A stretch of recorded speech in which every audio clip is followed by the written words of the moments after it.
불리람, 이달, 불릴 암자, 이달, 사제 백운중, 콜론, 절은 흰 구름 속에 있는데, 백운 승불소, 흰 구름을 스님은 쓸지를 않네.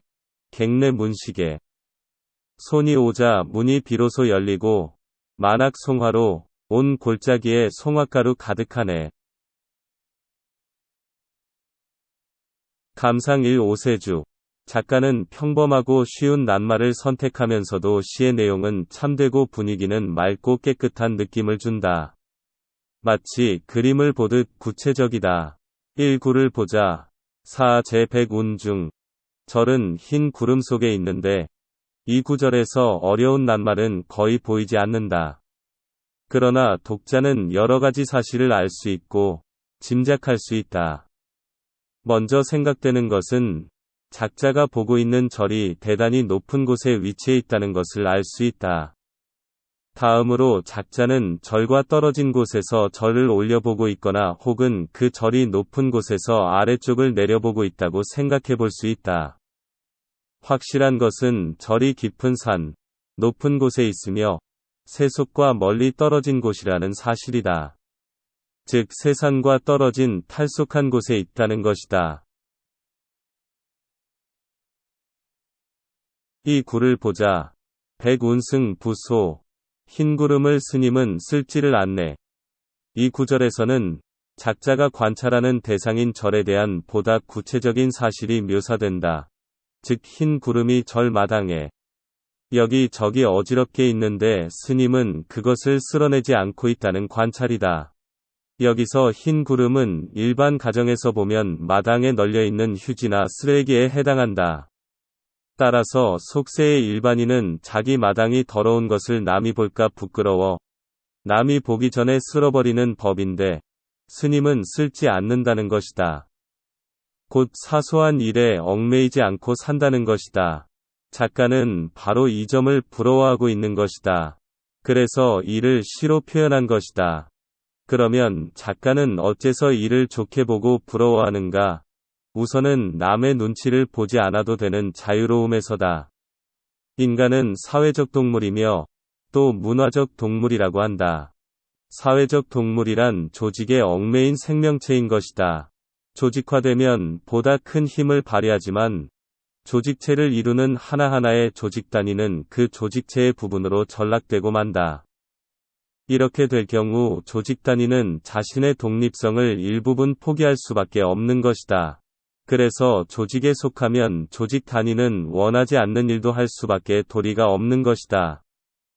조직의 의무를 행하지 않으면 조직은 그를 배제할 것이고 이것이 싫으면 조직에서 나올 수밖에 없는 것이다. 이것이 보통 사람들의 운명인 것이다. 문화는 무엇인가? 문화는 그 조직과 조직 단위가 자신들의 생존과 번영을 위해서 생산한 정신적 물질적 구조물이다. 인간은 이러한 구조물의 숲에 쌓여 있는 것이다. 우리는 자신이 설정한 목표를 이루기 위해 현재의 자신을 절제하고 구속하며 심하면 혹사하고 학대하는 것이다. 이러한 삶에서는 많은 경우 주객이 전도된 상태가 된다. 그래서 원래 의도와는 다르게 결코 행복할 수 없는 것이다. 자기가 보기에 스님은 적어도 이러한 상태를 벗어나 있는 것이다. 스님에게는 남을 의식하지 않아도 되는 편안함, 쫓기지 않는 여유로움이 있는 것이다.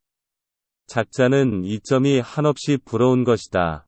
아름다운 것이다. 편안한 것이다. 따뜻한 것이다. 정말 오랜만에 느껴보는 감정인 것이다.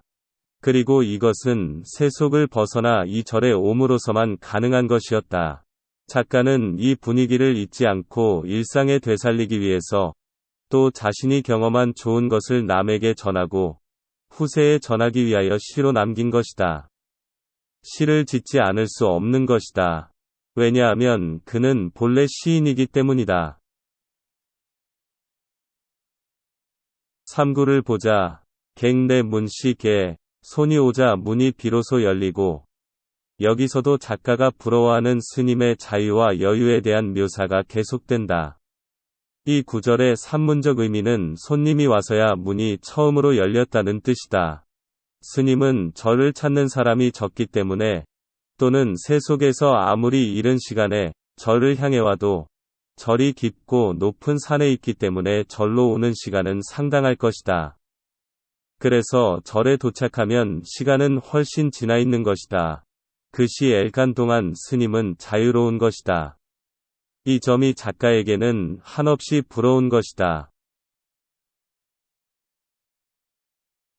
마지막으로 4구절을 보자. 만학 송환호 온 골짜기에 송화가루 가득하네.